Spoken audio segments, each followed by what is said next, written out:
नमस्कार साथियों, मैं अनीता श्रीवास्तव आपका हार्दिक अभिनंदन करती हूँ।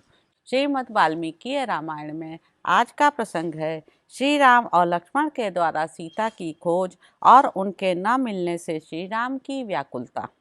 दशरथ नंदन श्री राम ने देखा कि आश्रम के सभी स्थान सीता से सूने हैं तथा पर्णशाला में भी सीता नहीं है और बैठने के आसन इधर उधर फेंके पड़े हैं। तब उन्होंने पुनः वहां के सभी स्थानों का निरीक्षण किया और चारों ओर ढूंढने पर भी जब विदेह कुमारी का कहीं पता नहीं लगा, तब श्री रामचंद्र जी अपनी दोनों सुंदर भुजाएं ऊपर उठाकर सीता का नाम ले जोर जोर से पुकार कर लक्ष्मण से बोले, भैया लक्ष्मण, विदेह राजकुमारी कहाँ हैं? यहाँ से किस देश में चली गई? सुमित्रा नंदन, मेरी प्रिया सीता को कौन हर ले गया अथवा किस राक्षस ने खा लिया? सीते, यदि तुम वृक्षों की आड़ में अपने को छिपाकर मुझसे हंसी करना चाहती हो तो इस समय यह हंसी ठीक नहीं है। मैं बहुत दुखी हो रहा हूँ, तुम मेरे पास आ जाओ। सौम्य स्वभाव वाली सीते, जिन विश्वस्त वृक्षों के साथ तुम खेला करती थी, वे आज तुम्हारे बिना दुखी हो आंखों में आंसू भरकर चिंता मग्न हो गए हैं। लक्ष्मण, सीता से रहित होकर मैं जीवित नहीं रह सकता। सीता हरण जनित महान शोक ने मुझे चारों ओर से घेर लिया है।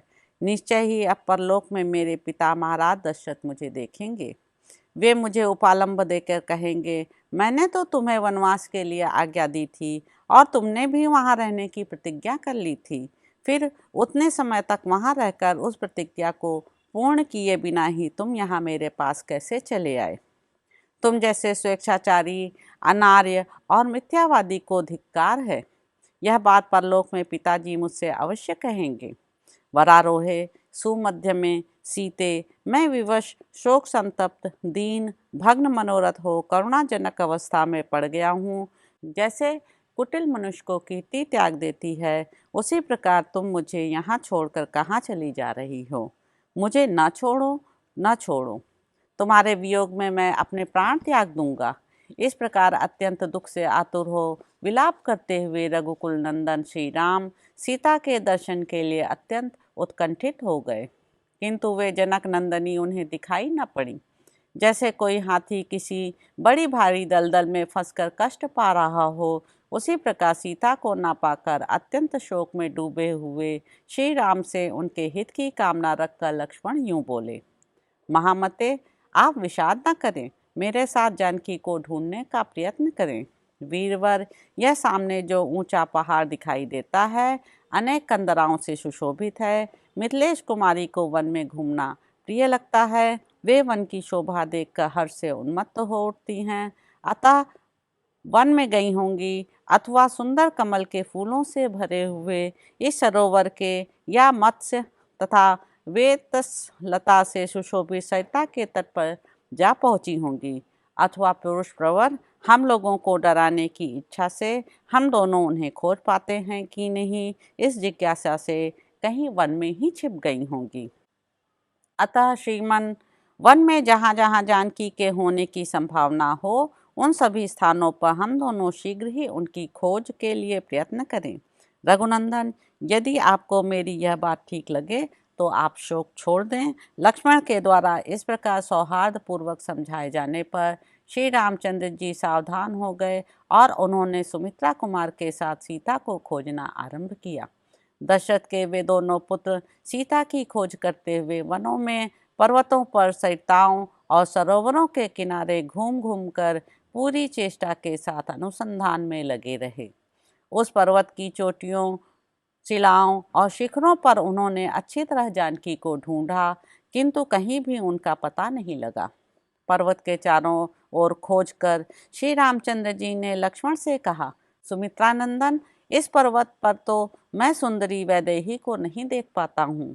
तब दुख से संतप्त हुए लक्ष्मण ने दंडकारण्य में घूमते घूमते अपने उद्दीप्त तेजस्वी भाई से इस प्रकार कहा, महामते, जैसे महाबाहु भगवान विष्णु ने राजा बलि को बांध कर यह पृथ्वी प्राप्त कर ली थी, उसी प्रकार आप भी मिथिलेश कुमारी जानकी को पा जाएंगे।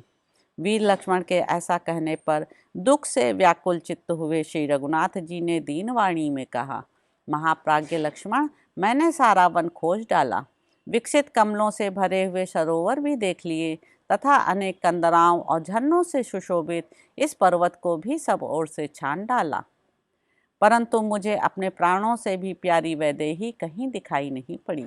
इस प्रकार सीता हरण के कष्ट से पीड़ित हो विलाप करते हुए श्री रामचंद्र जी दीन और शोकमग्न हो 2 घड़ी तक अत्यंत व्याकुलता में पड़े रहे।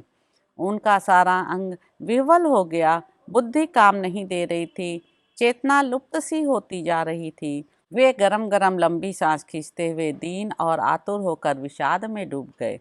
बारंबार उच्छ्वास लेकर कमल नयन श्री राम आंसुओं से गदगद वाणी में हा प्रिय कहकर बहुत रोने बिलखने लगे। तब शोक से पीड़ित हुए लक्ष्मण ने विनीत भाव से हाथ जोड़कर अपने प्रिय भाई को अनेक प्रकार से सांत्वना दी।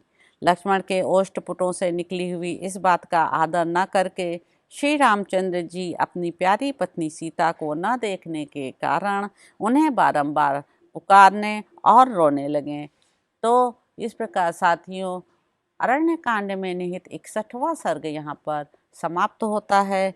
इसके अगले अंक में आप जानेंगे कि श्री रामचंद्र जी किस प्रकार विलाप कर रहे हैं। तो अब आपसे अगले अंक में मुलाकात होगी। मेरे YouTube चैनल संवाद विद अनीता को लाइक करें, शेयर करें, सब्सक्राइब करें। धन्यवाद साथियों।